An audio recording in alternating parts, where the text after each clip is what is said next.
Le 7-8 journal sur TV 78, nous sommes le mercredi 13 mars, tout de suite les titres de cette édition. Il est prévu pour 2021, un troisième cimetière doit être édifié à Voisins-le-Bretonneux. Les élus ont validé sa construction en novembre dernier en lieu et place du square des 40 Arpents. Le projet de 460 sépultures est contesté par un collectif d'habitants. Explication à suivre. En ce mois de mars, les jeunes se mobilisent face à l'urgence environnementale. Alternative à Versailles et Citoyens pour le climat profitent de la démarche avec leur printemps pour le futur. Une marche qui se tiendra ce samedi dans la Cité Royale. Nous en parlons avec deux des organisateurs, Vincent Hospital et Charlène Vincent. Et ce week-end, c'est le 12e Eco-Trail, un parcours notamment de 80 km entre Saint-Quentin-en-Yvelines et la Tour Eiffel. Parmi les 12 000 participants, un paratriathlète versaillais, Brice Marmonnier, courra pour sensibiliser sur l'importance d'appareiller les jeunes amputés avec une lame. Il est notre invité. Avant de développer ces titres, 30 postes supprimés à l'hippodrome de Maisons-Laffitte. La direction de France Gallo et les syndicats ont signé un plan de sauvegarde de l'emploi qui prévoit ces suppressions sur les 42 salariés du site. Une décision suite à l'annonce en novembre dernier de l'arrêt des courses sur place et de la réorganisation du centre d'entraînement. Ce PSE appliqué à l'automne concernerait les employés les plus âgés qui devraient toucher 70% de leur salaire pendant 2 ans et demi. Les 12 postes restants vont faire l'objet de négociations engagées dans les prochains mois. 3 hommes originaires de Trappes condamnés par le tribunal de grande instance de Paris, des peines allant de 4 à 6 ans d'emprisonnement pour avoir envoyé des fonds à des djihadistes français en Syrie, plusieurs milliers d'euros, mais aussi des vêtements adressés notamment à Walid Hammam, cadre de l'État islamique tué fin 2016. Les 3 hommes avaient été arrêtés par la DGSI en janvier 2017. À Voisins-le-Bretonneux, ils protestent contre la construction d'un 3e cimetière sur le square des 40 Arpents. Un collectif s'est créé pour rassembler les oppositions. Ce projet a été voté lors d'un conseil municipal en novembre 2018. Les détails sur la situation avec ce dossier de Manon Varaldo et Nicolas Dandry. Ils ne veulent pas qu'on touche à leur square. Le collectif des 40 Arpents s'oppose au projet de construction d'un 3e cimetière vicinois sur cet espace vert. Un groupe créé en février dernier en lien avec l'association de défense des habitants de Voisins-le-Bretonneux. Ce terrain ne répond pas à la demande et à l'attente à moyen long terme. C'est ça le vrai sujet. Ce cimetière des 40 Arpents pourrait accueillir 460 sépultures sur un terrain de 4800 mètres carrés. On respecte sur le plan les 35 mètres des habitations, que ce soit ici ou d'ici évidemment. Et puis l'idée c'est d'avoir un cimetière-parc, alors avec une clôture, un mur, parce que ça c'est une obligation, que ce soit un joli mur, qu'on puisse mettre aussi des arbres. Moi je souhaite travailler avec eux sur le visuel qu'ils peuvent avoir. D'après la municipalité, ce nouveau cimetière est obligatoire pour combler le manque d'espace dans les sites existants. Les 120 places au pied de l'église de Voisins-le-Bretonneux et le cimetière des Tilleuls et ses 380 sépultures. Le square des 40 Arpents était dans la balance avec le site du Champ du Loup, avec des études déjà réalisées sur ce lieu. Il y a l'ancien maire, il y a des anciens élus de Voisins qui m'ont toujours dit que le cimetière, il allait être à saturation. Donc depuis 2000 ans, on en parle, et que ce cimetière devait se faire au Champ du Loup. Le terrain qui avait été visé à l'époque, qui était tout au bout du terrain de rugby, en lisière de la forêt, était vraiment très complexe à utiliser. D'abord, il fallait supprimer des terrains de foot. Ensuite, le terrain n'était pas du tout viabilisé et en plus proche d'une nappe phréatique, ce qui fait pas très bon ménage avec un cimetière. À l'entrée du Champ du Loup, sur le côté, il y a une grande étendue aussi là, mais là, ça appartient à Saint-Quentin-en-Yvelines. De son côté, l'opposition a formulé une demande au préfet pour faire annuler la délibération portant la création de ce nouveau cimetière. Des citoyens également engagés à Guyancourt où un collectif vient de se créer. Décidons ensemble à Guyancourt réunit des habitants pour un objectif de présenter une liste pour les élections municipales en 2020. Une priorité, celle de la démocratie participative. Hier, une réunion était organisée sur le thème « Bien vivre dans mon quartier ». Des rendez-vous qui se tiennent sous forme d'ateliers pour réfléchir et formuler des propositions en vue d'un programme. Le collectif se laisse jusqu'à septembre pour le construire avant de constituer une liste candidate pour le scrutin. Les propos sont recueillis par Manon Varaldo. C'est une initiative qui est partie de citoyens, citoyennes de la ville, souvent investis en milieu associatif, et plutôt militants dans l'économie sociale et solidaire et la transition écologique, on va dire. Il y a beaucoup de questions qui tournent autour de la démocratie participative. Comment est-ce qu'on mettra en œuvre la démarche de la démocratie participative? Parce que le Guyancourt a une échelle particulière, donc on n'applique pas de la même manière suivant les échelles de ville. Ensuite, les questions, c'est comment on créera le programme, comment on créera la liste, comment pouvoir faire en sorte que tous les citoyens puissent apporter leur pierre à l'édifice, comment pouvoir faire en sorte que chaque idée puisse être valorisée sur le programme. La maire sortante d'Hiver Gauche, Marie-Christine Le Tarnec, n'a elle pas encore indiqué si elle était ou non candidate pour ce scrutin en 2020. Les jeunes mobilisés sur la question du climat. Vendredi, c'est la grève mondiale pour le climat organisée par Youth for Climate. Ce week-end, des actions citoyennes se tiennent également dans plus de 130 villes de France. C'est le cas à Versailles. Pour en parler, deux invités, Charlène Vincent et Vincent Hospital. Bonsoir à vous deux. Bonsoir. Alors Charlène Vincent, vous êtes membre d'Alternative à Versailles. Vincent Hospital, citoyen pour le climat à Versailles. Et vous co-organisez ce samedi le Printemps pour le futur. C'est une marche au départ de la place d'Armes à Versailles entre 11h et 13h. Et ce sera d'ailleurs la troisième marche organisée sur l'urgence climatique dans la ville. Est-ce que c'est un rendez-vous qui mobilise à chaque fois ce genre de marche à Versailles? Est-ce que il y a une vraie mobilisation sur le sujet? Oui, nous avions 400 personnes à la première marche du 8 décembre et quasiment 700 à celle du 27 janvier. Donc c'est toujours un rendez-vous qui mobilise. Là, l'objectif de ce nouveau rendez-vous qui se tient ce samedi, quels sont ces objectifs? Je ne sais pas si on est vraiment fixé. D'être un peu plus spectaculaire en fait. On va organiser un Frozen sur la place d'Armes devant le château, un sitting sur la place du marché et un camping devant le lycée Hoche. Un Frozen, qu'est-ce que c'est un Frozen? C'est qu'on va demander à tout le monde d'adopter une position qui lui va bien, qui correspond à ce qu'il a envie d'exprimer sur le moment et de rester figé pendant 3 minutes. Et le clapping, on voit un peu plus ce que c'est. Si on a regardé le foot récemment, les clappings sont de mise en ce moment. Alors le mois de mars, je l'ai dit, est marqué par la mobilisation pour le climat, une mobilisation des jeunes. Est-ce que c'est important, en tout cas un pas considérable, que les jeunes se saisissent aujourd'hui de cette thématique de l'urgence climatique? Charlène Vincent. Alors oui, pour moi c'est primordial parce que c'est surtout pour eux en fait. Il y a des personnes aujourd'hui qui se battent, mais c'est surtout pour les jeunes. Donc c'est hyper important, je pense que ce soit eux aujourd'hui qui disent aux États, au gouvernement, qui montrent qu'ils veulent prendre en main leur avenir à eux. Et voilà, je trouve ça vraiment super qu'ils se mettent à faire grève justement. Donc, ça se rapporte d'ailleurs au nom de la manifestation Printemps pour le futur, c'est-à-dire ce qu'on fait aujourd'hui va servir pour les générations à venir. Oui, ça concerne. Alors c'est bien que les jeunes s'en saisissent parce qu'ils sont concernés. Et ça prouve aussi que la prise de conscience s'élargit à toutes les générations. Et ça, c'est important. Et le futur, c'est le futur de tout le monde. Et c'est pas le futur c'est pas 2100. Hein. On parle des échéances à 2030, 2040, 2050, où il va commencer à y avoir des surprises. Alors, dans votre communiqué de presse commun annonçant ce Printemps pour le futur, vous l'affirmez, il reste moins de 2 ans pour agir, c'est ça? Oui, c'est surtout le rapport du GIEC qui l'a affirmé. C'est des experts, c'est pas nous. Donc l'idée, c'est de vraiment, la COP 21, les engagements sont a priori pas suffisants. Il faut aller plus loin. Donc aujourd'hui, on se mobilise. Je pense qu'au sein de nos 2 collectifs, on agit nous-mêmes au quotidien. Mais là, on a envie de dire au gouvernement, aux mairies, aux États que c'est aussi à eux de prendre les choses en main parce que tout seul, on va pas y arriver en fait. La COP21 dont vous parlez, qui s'est tenue en 2015 à Paris. Le GIEC d'ailleurs qui parle d'un réchauffement, de limiter le réchauffement à 1,5 degré. On parle plus souvent de 2 degrés. Le GIEC, lui, mobilise sur 1,5 degré. Oui, c'est très important. Alors déjà, il y a une notion aussi très importante à voir, c'est que là, même si on respectait les accords de Paris, on arriverait en 2100 à un réchauffement de 3 ou 4 degrés. D'accord. Ça, c'est énorme.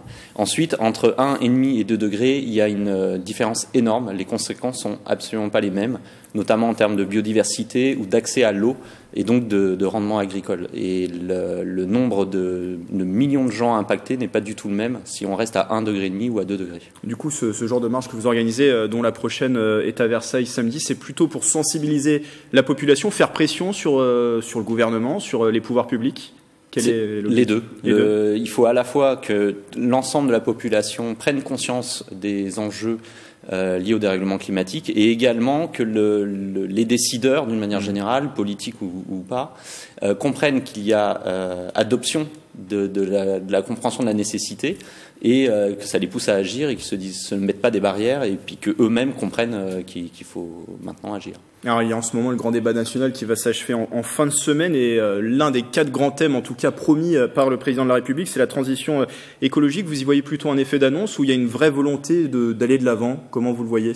Alors, enfin, après, c'est plutôt ça vient de moi, c'est personnel. Ouais. Pour moi, c'est plus un effet d'annonce, parce qu'on sait que la démission de Nicolas Hulot a fait mal. Enfin, c'est un peu ça qui a réveillé et qui a lancé un peu les marches en France, en tout cas. Qui était ministre de la Transition écologique. Exactement. Donc voilà, moi, c'est mon avis à moi, hein, mais bon, en espérant que ça donne quelque chose quand même. Hein, mais... Que faut-il concrètement aujourd'hui? Vous le disiez, des mesures des pouvoirs publics. Quel genre de mesures, par exemple? Typiquement, nous, on pousse à l'adoption du pacte finance-climat, c'est-à-dire créer une banque européenne pour le climat qui serait capable d'émettre d'énormes quantités de monnaie dirigées vers les investissements pour la transition écologique, notamment l'isolation des bâtiments, avec un suivi. Il faut que ce soit des services publics qui suivent les experts qui vont mettre ça en place, que la bonne mise en place soit suivie. Et on parle d'une enveloppe qui correspondrait à 2% du PIB de chaque pays d'Europe. Donc c'est plusieurs milliers de milliards d'euros, mais ça a été émis pour sauver les banques au moment de la crise financière en 2008. On peut tout à fait le faire pour sauver le climat. C'est même une raison bien plus valable. Il nous reste une minute. Si on revient du coup à cette marche de samedi, on l'a compris, vous en avez parlé un peu du programme au début. Il y a un côté festif aussi qui sera une volonté de votre part samedi? Oui, il faut rester positif quand même. Il y a de l'espoir, on a les solutions, donc il faut juste les porter et il faut pour cela rester constructif. Donc rendez-vous fixé à 11h sur la place d'Armes au château de Versailles, devant le château de Versailles. Oui. Venez le plus nombreux possible. Et donc cette marche se déroulera ce samedi. Merci à vous deux, Charlène Vincent pour Alternative à Versailles et Vincent Hospital pour le collectif citoyen pour le climat. Et je rappelle que vous co-organisez donc cette marche qui a lieu ce samedi à Versailles. C'est la 14e édition de la Semaine nationale du rein. Des dépistages anonymes et gratuits sont proposés sur tout le territoire français pendant cette semaine afin de détecter notamment les insuffisances rénales qui sont en progression en France. Reportage au sein de la clinique de Saint-Germain-en-Laye avec Manon Varaldo. L'insuffisance rénale, l'une des priorités de la nouvelle stratégie de santé qui souhaite notamment développer la prévention de cette maladie chronique. France Rein propose des dépistages gratuits et anonymes, comme ici, à la clinique de Saint-Germain-en-Laye. Ça permet de dépister assez tôt les maladies et de prendre en charge et de faire un suivi régulier. Les patients doivent le faire une fois par an. C'était l'occasion et je trouve que c'est une bonne opportunité parce qu'effectivement, à mon âge, j'y pensais pas forcément. Ce dépistage dure 10 minutes. Examens rapides et questions sont au programme. C'est important de prendre et vérifier la tension pour justement détecter les maladies cardiaques et également rénales. On leur demande si aussi ils ont des antécédents familiaux parce que ça joue beaucoup. Et puis on fait un recueil de données, donc on les pèse, on prend leur glycémie, leur tour de taille et puis on leur demande d'uriner dans un pot pour faire une bandelette urinaire. Le service de dialyse de la clinique de Saint-Germain-en-Laye accueille environ 40 personnes par jour pour une dialyse de 3 à 5 heures suivant la corpulence de la personne.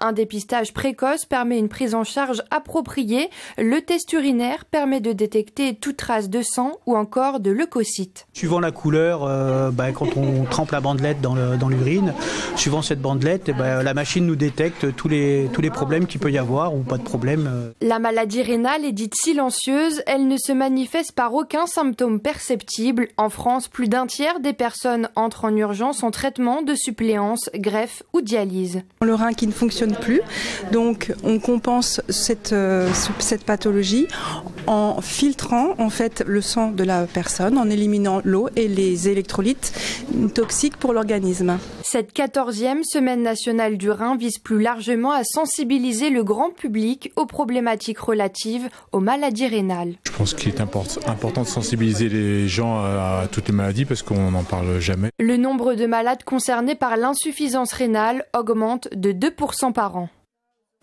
Le sport, l'Ecotrail partira cette année encore de Saint-Quentin en Yvelines. L'événement qui attend 12 000 participants se déroule ce week-end. Plusieurs parcours, 18, 30, 45 ou 80 km entre l'île de Loisirs et la Tour Eiffel et qui se terminera notamment par une ascension de la Dame de Fer. C'est un défi physique auquel prendra part Brice Marmonnier. Bonsoir. Bonsoir. Vous êtes paratriathlète international originaire de Versailles et vous allez courir samedi le 80 km avec votre lame, une première avec un but solidaire, celui de sensibiliser le public sur l'importance d'appareiller les jeunes amputés avec une lame. On va en parler dans un instant. C'est une action pour l'association Entraide, une lame pour courir avec le concours de plusieurs partenaires.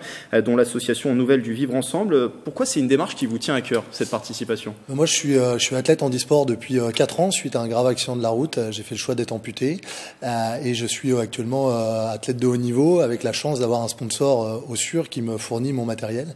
Et aujourd'hui, en fait, en pratiquant le sport de haut niveau, je me suis rendu compte que beaucoup d'enfants, en fait, n'étaient pas du tout équipés parce que le système français leur paye les prothèses de vie, mais absolument à aucun moment les prothèses de sport. Donc, en fait, il y a une association, Une Lame pour courir via Entraide et son fondateur Jean-Luc Clémençon qui ont mis ce programme en place et payé des lames en carbone aux enfants pour qu'ils puissent accéder au sport comme n'importe quel enfant et évoluer à l'intérieur de ça. Donc, ça nous permet aujourd'hui de leur offrir des lames, de les suivre parce que le coût est vraiment important, de les suivre tout au long de leur croissance et de leur fournir une dernière prothèse définitive qu'on appelle à l'âge de 19 ans pour qu'ils puissent s'élancer dans leur vie sportive. Ils vont d'ailleurs courir, certains enfants, de ces enfants équipés de lames, le premier kilomètre au départ de l'île de loisirs de Saint-Quentin-en-Yvelines. Vous le disiez, être équipé d'une lame, ça change leur vie, ça permet d'avoir une vie normale. Ça permet pour un enfant pas d'être normal, entre guillemets, puisque la société, elle nous classe dans une case qui est le handicap. Mais néanmoins, quand on les voit évoluer, et je vous invite à venir les voir au départ, c'est juste impressionnant de les voir évoluer avec leur lame. Pour eux, c'est la normalité aujourd'hui. Et certains vont peut-être faire 1 kilomètre avec moi, d'autres peut-être beaucoup moins, parce qu'on est quand même sur du trail et c'est pas forcément évident.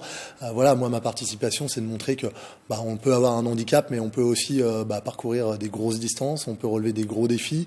Et quelque part, voilà, moi, mon but, c'est exactement celui-là, c'est de se dire on repousse constamment les limites du handicap. Vous parliez de votre histoire personnelle, cet accident à moto en 2004, et vous avez fait le choix par la suite d'être amputé. Vous étiez déjà sportif à l'époque, rugbyman, je crois, c'est ça? J'ai fait mes études en préparation physique du rugbyman, j'ai touché à beaucoup de sports différents, mais j'ai toujours évolué dans le milieu du sport. J'ai un diplôme en préparation physique du rugbyman, en médecine sportive, j'ai un diplôme d'éducateur sportif, donc j'ai vraiment évolué là-dedans. Et mon choix d'être amputé en 2015, c'était pour retourner dans le sport de haut niveau.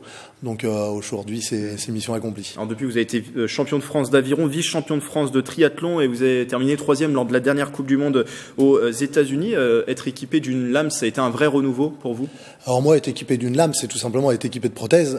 J'ai eu un grave accident, j'ai eu 28 opérations avant de me faire amputer, une jambe broyée. Le fait de choisir d'être amputé, c'est un vrai choix dans la vie.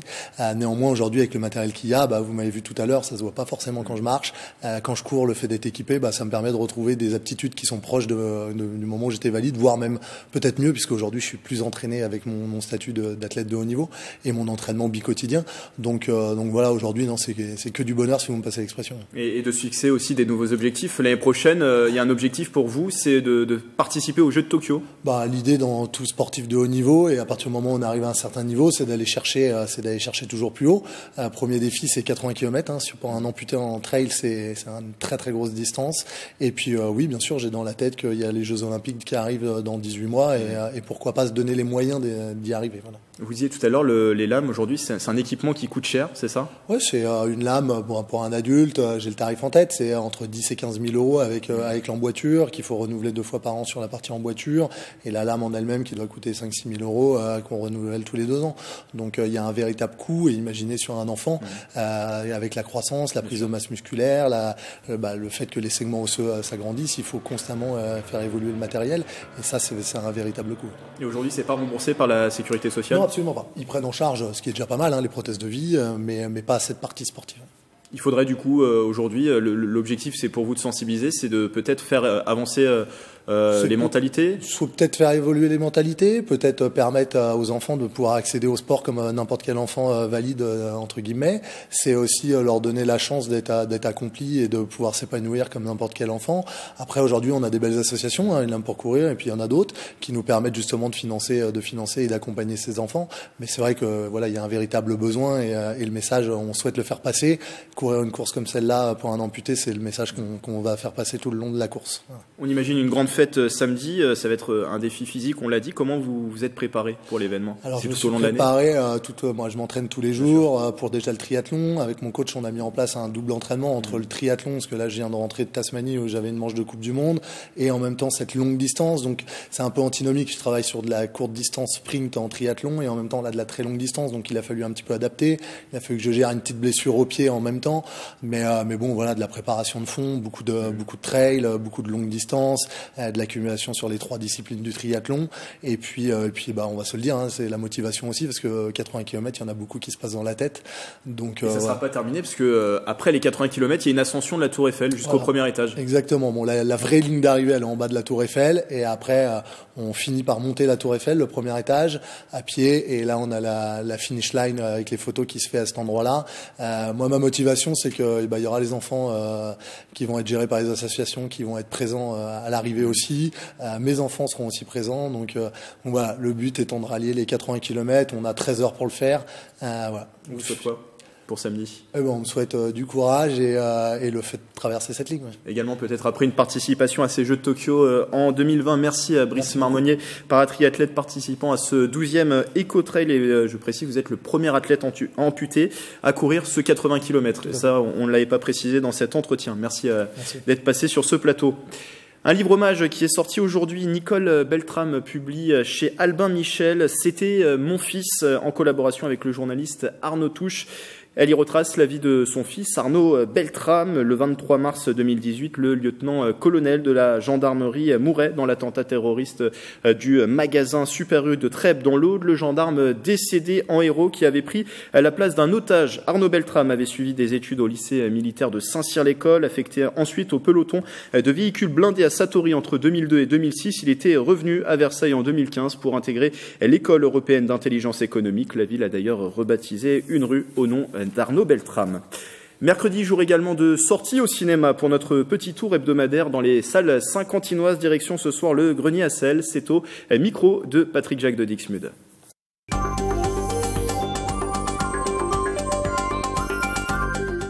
Nous l'avons tous remarqué, le printemps arrive et le printemps arrive aussi dans les salles de cinéma. Donc dimanche 17, lundi 18 et mardi 19 mars 2019, les séances sont à 4 €. Au Grenier à sel, nous vous proposons La Favorite, nous proposons aussi Minuscule, Grâce à Dieu et Vice, qui sont les 4 films à l'affiche pendant le printemps du cinéma. When you have power, people will always try to take it from you, always.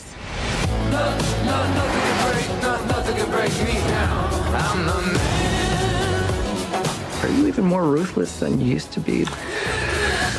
Nous avons aussi un petit événement qui aura lieu ce soir, donc mercredi 13 mars à 20h. C'est un débat sur le décrochage scolaire. Nous diffusons le film Les Grands Esprits. Le débat aura lieu après. Autre information importante, il va y avoir prochainement des travaux dans le cadre de l'enfouissement de la Nationale 10 et ils auront lieu autour du Grenier à sel. Le cinéma sera donc difficilement accessible en journée, il y aura en plus des nuisances. Donc au jour d'aujourd'hui, je ne connais pas encore la date de démarrage des travaux, mais soyez prévenus qu'en journée, il n'y aura pas de séance publique. À part, les séances commenceront à 18h en semaine et auront lieu toute la journée le week-end.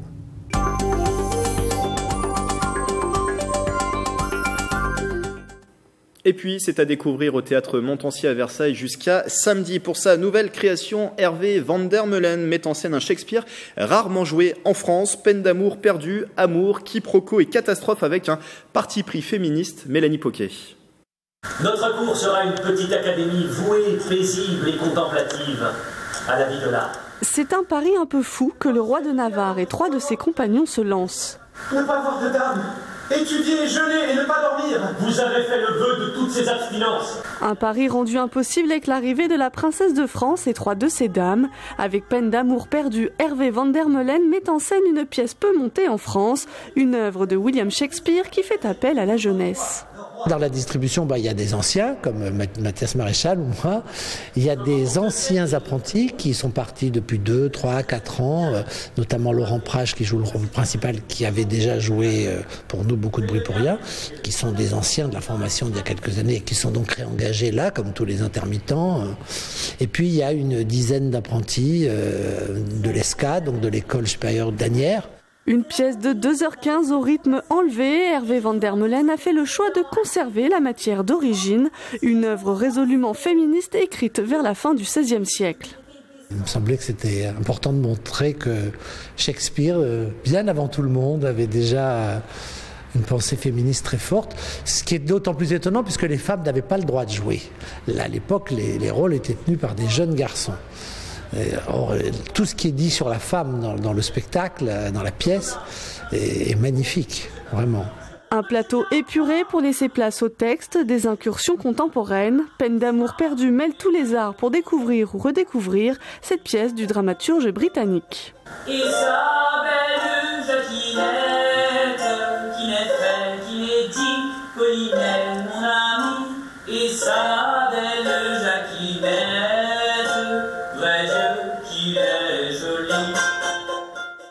C'est la fin du 7-8 journal, replay sur notre site internet et notre application mobile. Dans un instant, le 7-8 débat, faut-il laisser les pharmaciens prescrire certains médicaments sur ordonnance? C'est la question posée par Aurélie Ronze à ses invités. Belle soirée avec TV78.